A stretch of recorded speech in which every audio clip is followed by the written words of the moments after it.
Hello and welcome back to another edition of GNAT-TV's In-Depth series. I'm Andrew McKeever, the news director at GNAT-TV's News Project. Pleasure to have you with us today on Thursday, August 8th.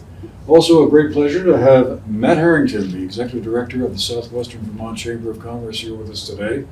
Matt, you're an old pro here at GNAT. I said I would be back. Remember, Yeah. we weren't going to go as long as we did last time, so back in the hot seat. Absolutely.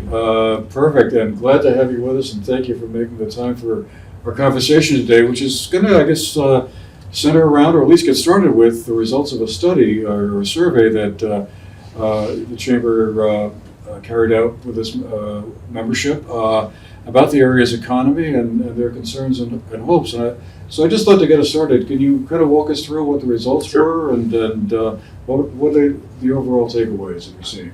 Yeah, so the Chamber a few years back, at this point maybe 4 or 5 years back, started to do a mid-summer economic survey, what we call our State of the Commerce survey. So it wasn't really asking members, how do you feel about the Chamber, like a membership survey. It's really saying, how do you feel about the regional economy? And we thought that was so important because oftentimes we hear national macro data. We might even hear some Vermont data.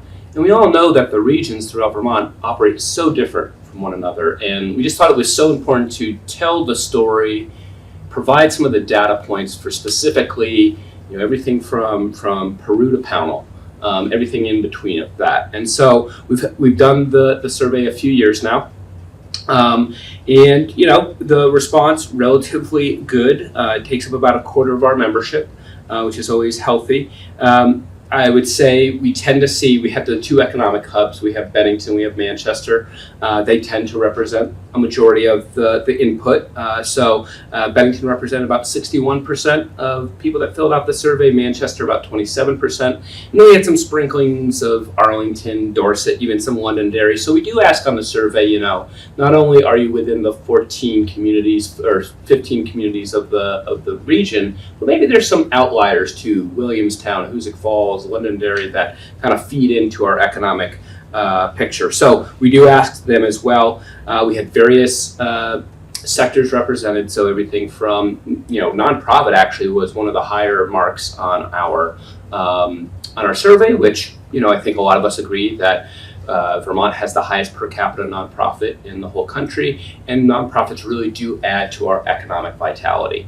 So it was great to get input from them, but we also had a lot of small businesses and medium-sized businesses, housing, real estate, healthcare, manufacturing, lodging, some professional services. So a good amount there.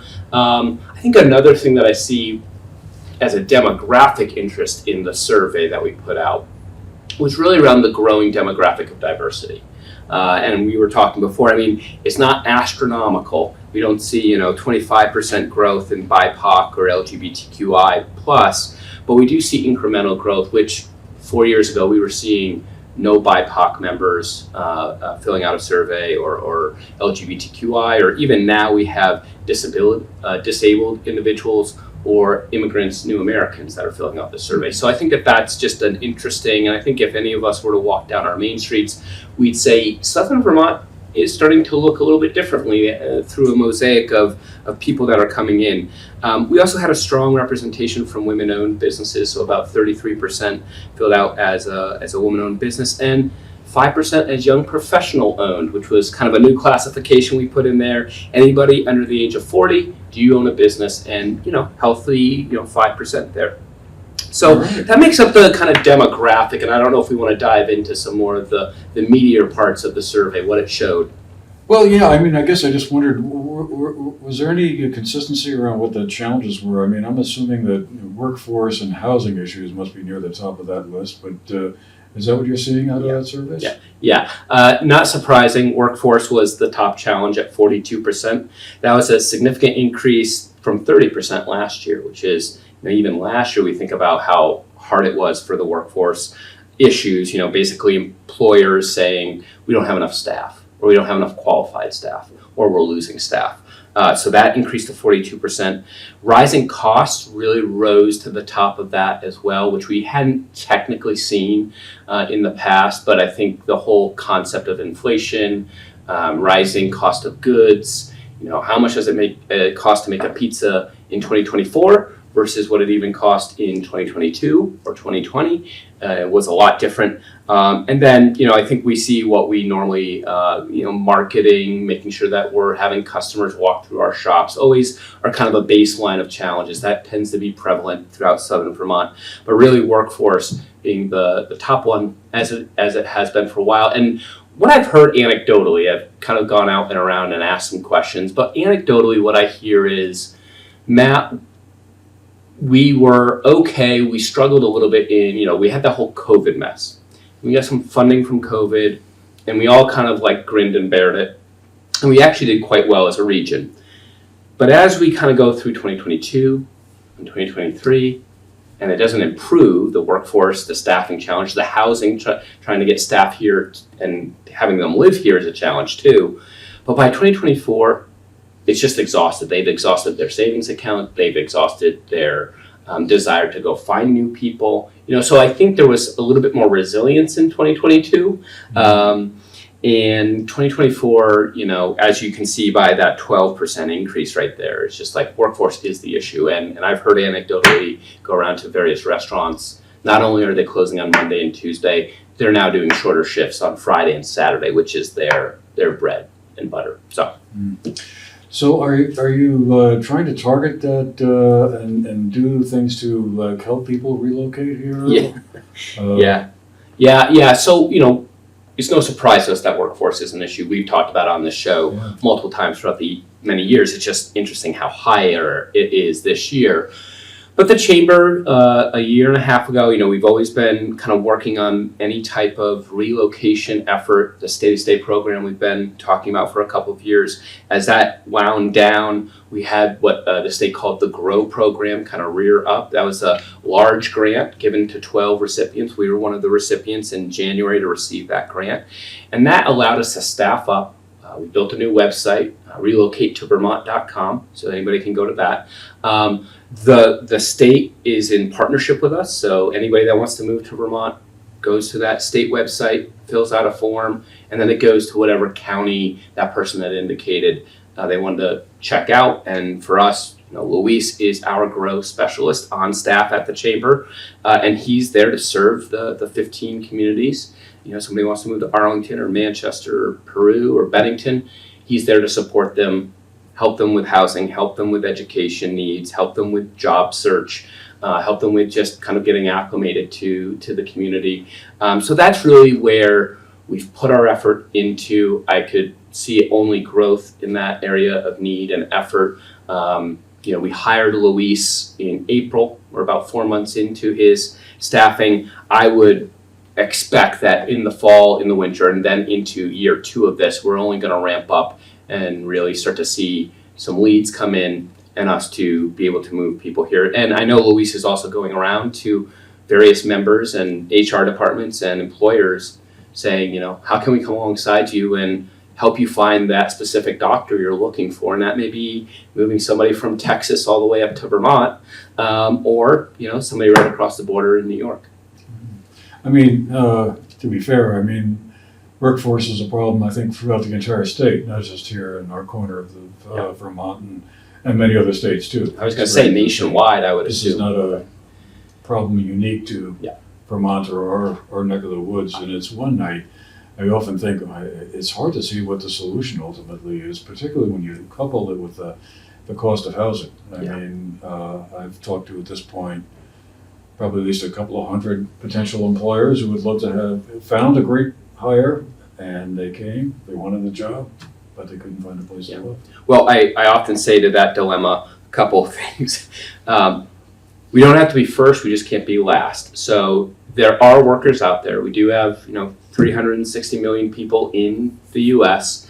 There is a workforce shortage across, so I think that's very important for our audience to kind of recognize. This is not a Bennington County issue, it's not a Vermont issue in particular, although there are reasons why it's more acute in Vermont. We're smaller, we have an older population, we have a retiring population. But overall, the nation has a workforce issue. We want to be the one holding our hand out. And we've seen this again anecdotally as I have followed up with people from across the country, as our new hire Luis has, where they are so just excited and kind of tickled that Vermont has this program where it's a concierge service. It's a white glove service where Luis literally says, how do I help you move to Vermont? So, in a way, we're competing against 50 other states for workforce to come. And that's why I say we may not be the first. We may not be California or New York. We just can't be the last people to be asking people to move to Vermont. So if we can get somewhere in the middle and move, again, we have a population of about 625,000 people in Vermont. I don't think we need millions of people to move to Vermont. I know Kevin Chu at the Vermont Future Project uses the 8,002 people to move here as kind of a nice moniker. Great, good. Okay, so now we only have to move the needle 200,000 people, which again is a lot, but in comparison to the whole country, that's what we're working on. So we don't have to be first. I don't want to be last. I want to be somewhere in the upper quartile of getting people to move to Vermont.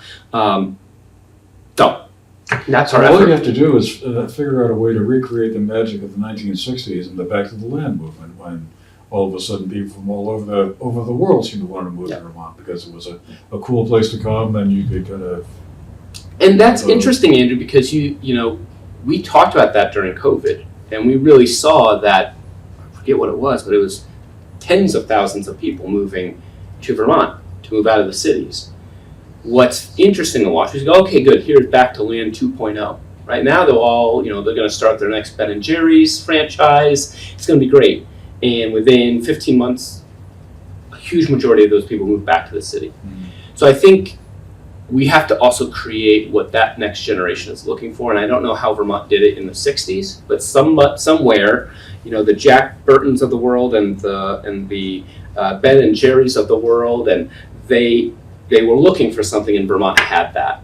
And I think we need to take a huge amount of reflection now to say, what is it that they're trying to move back to? I think some of the things are amenities. When we look at the Gen Y and Gen Z workforce, they may like to hike in the morning and they may like the fresh air that Vermont has. They also want to be connected all the time. And one of the things that came up in our survey was cell phone service and fiber and Wi-Fi. Now, I think we're making some great strides on the fiber part, cell phone. My call driving up here today to little old, GNAT dropped, so we still have some of those. So, it's about Vermont trying to hold on to its core values while also being okay to modernize in the areas that the Gen Z are wanting to modernize. Because again, we saw that exodus right back to the cities in large droves. Yeah, I wonder what the eventual long-term outcome of that was going to be. It's interesting though that you mentioned the Wi-Fi and cell phone stuff, because one of the things we're feeling pretty good about, with the work of the Communications Union District here in Bennington County, was that Bennington County was one of the first to kind of get pretty close to 100% Wi-Fi availability if you wanted it. If you weren't already connected and you, for whatever reason, weren't happy with your provider, it didn't matter if you lived on the end of the dirt road halfway up the mountainside. If you were getting electricity, you could then get Wi-Fi. Yeah. And we were all figuring that was going to be a big, boost for local businesses. Yeah. I think right now it's too soon to tell. I think that's a boost to education. I think it's a boost to, we were hearing about parents during COVID driving to their school parking lot just so their kid could get online to do the homework. They were sitting in parking lots to do that. The hope is that as fiber builds out and we really have that last mile, it may not be tomorrow, but we're seeing that in general, we know that fiber optic and being able to connect to the internet is one of the leading factors in making a more healthy community, a more educated community, a more progressive community. So again, we just put in fiber, last year, I think we handled the majority of it. So I think time will tell. I think what's great about that, and maybe I'm just biased being a Bennington County son here, but I think we all need to reflect and be proud of ourselves for being the one CUD that got it all done. I think Bennington County, and I would even argue Windham County, we're not expecting anybody to come save us.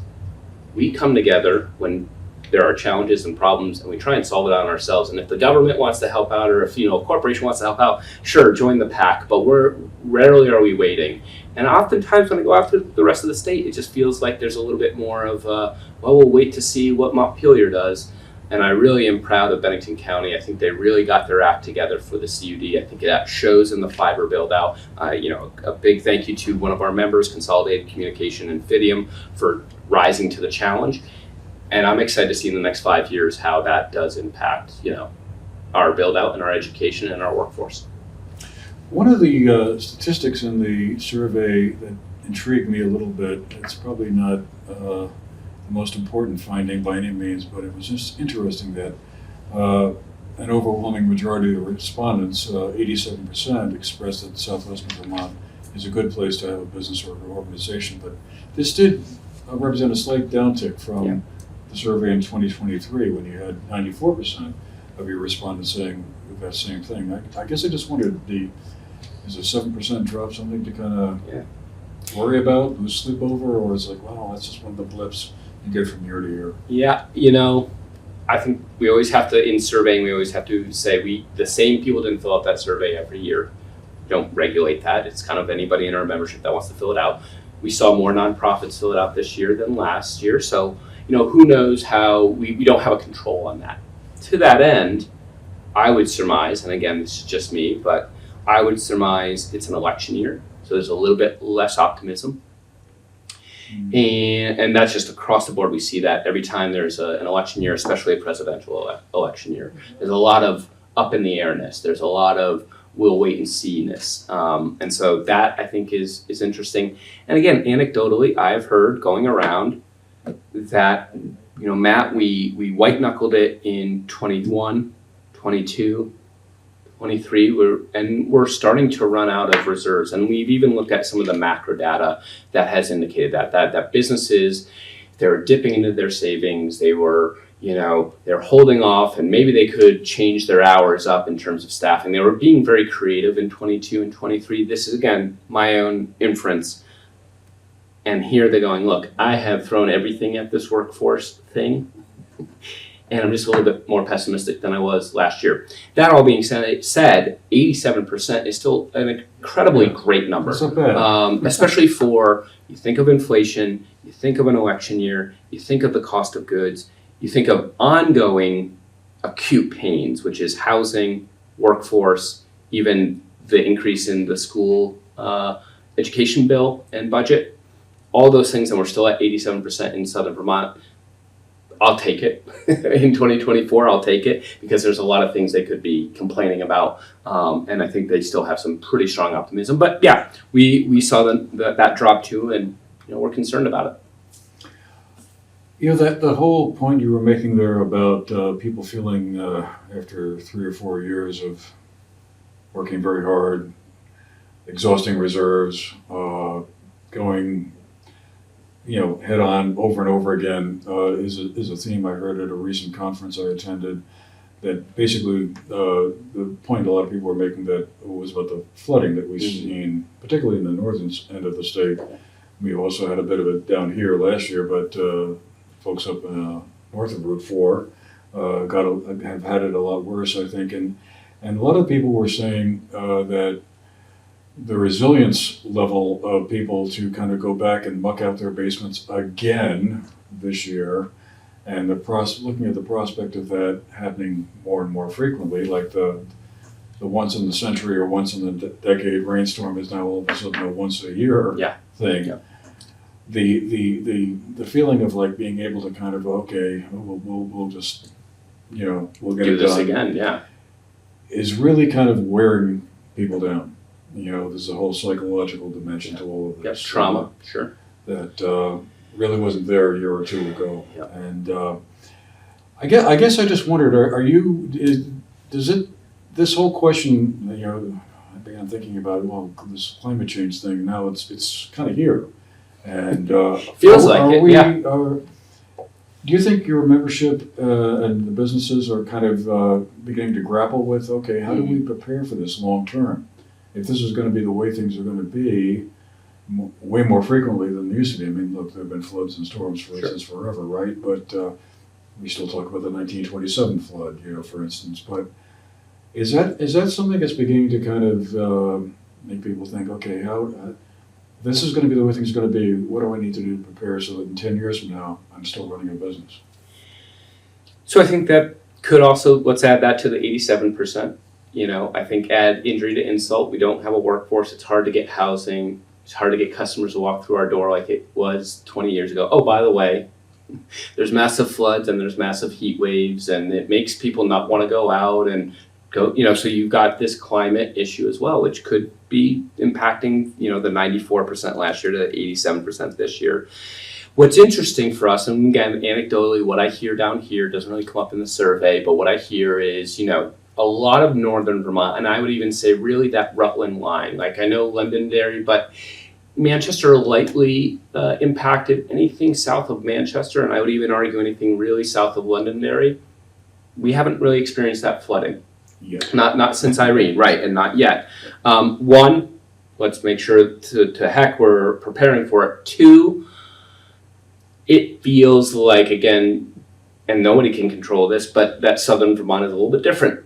And there's a lot of attention being given up to Montpelier and those areas, and there should be because of the flood. And so I think sometimes I hear the scratching the head like, well, but we're not closed.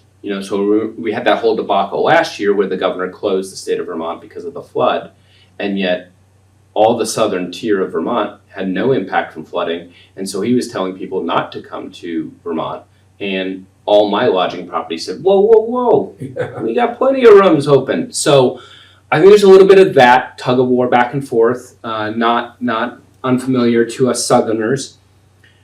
But I think there's other resiliencies that we have to also kind of look into. It's been a very wet summer. It's been a very buggy summer. There's been a lot less crops this summer. It's also been a very mild winter. One of the biggest things I hear is from the mountains. When we look at anything from Bromley to Stratton to even Magic, there just wasn't a season. There was barely a season this year. They eked by. So climate is impacting southern Vermont in its own unique way, and someday there could be that flood too that, God willing, we don't have. But I think it definitely is some messaging that we need to start to think about. I know the Vermont Chamber, kind of in their new year, is really starting to focus on resiliency as a factor of how do we build in some resiliency functions that across the board we can recover. And yeah, other than that, I think there is some concern around the resiliency, and there's even an argument, Andrew, and we were talking a little bit about it before. 5 years ago in tourism and travel and marketing, I would have said, come to the climate haven, Vermont. Well, this year has really made me take a step back and say, I don't know if I'm promoting Vermont like that, at least right now. It kind of seems disingenuous. We've had massive flooding, we've had heat spells, we've had, all these things go wrong.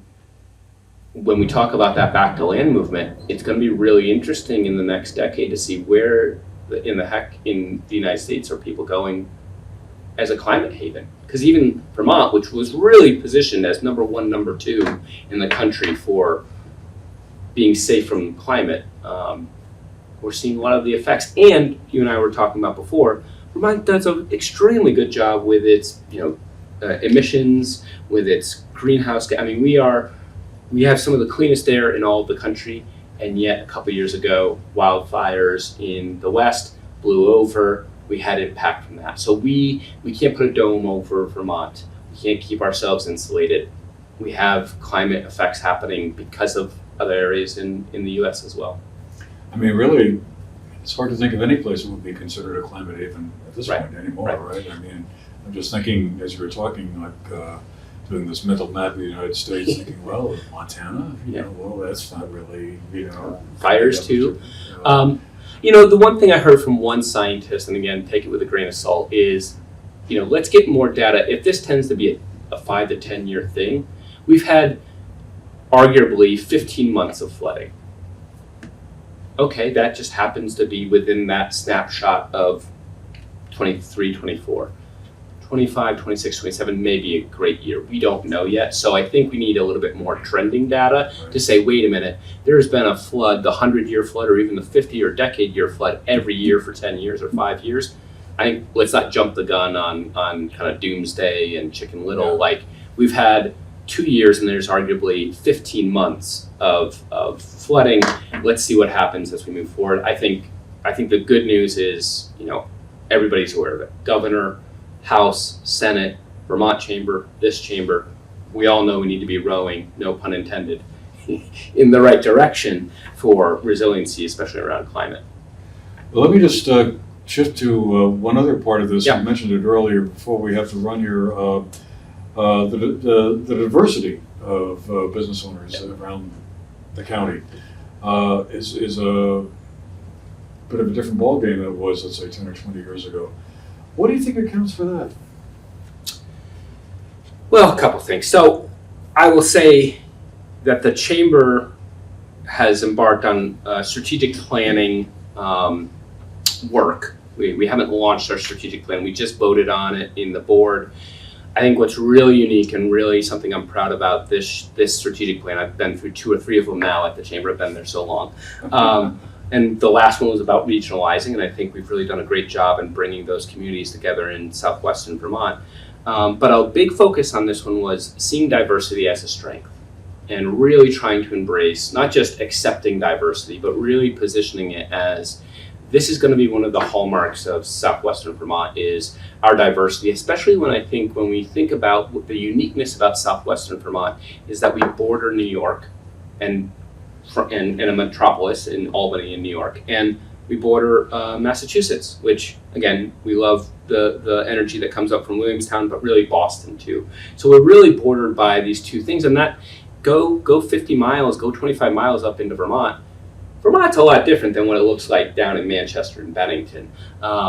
People still got to get up that way. So I love that concept, but I also think the American mosaic is changing too. And I think that we're finally starting to see that people of great diversity are coming up to even places like Vermont. I think the whole 96% white in Vermont was some of that we aren't bordered by countries that have that high level of diversity. So it's really great that we're starting to see that all move up here.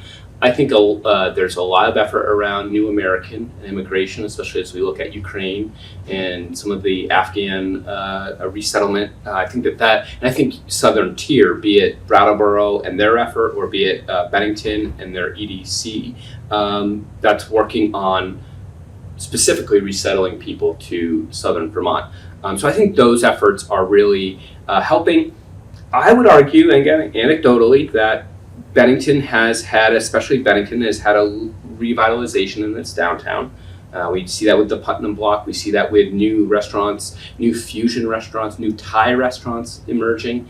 That gets people excited. People from Troy and Albany, people from Williamstown, from Lee, Lennox start to go, oh, we heard Bennington has a couple of these new shops. So I think it's kind of a smattering of the diversity in America is changing, and of course Vermont's going to be influenced by that as well. It's us being a welcoming community, which I think we have strived for. I wouldn't say we got it perfect, but we heard the outcry a couple of years ago, and I think we've really tried to position ourselves as a welcoming community. And then just the influence of those border states, young people, some vibrancy happening in Southern Vermont. I think that hopefully, again, anecdotally, that's my insight, but that we're really building a community that welcomes people from all different backgrounds, and we're excited to have them here. Well, all right. Well, on that positive note, we'll leave it there. Great. But once again, Matt, thank you for making the time to come up and tell us about all of this. Sounds exciting.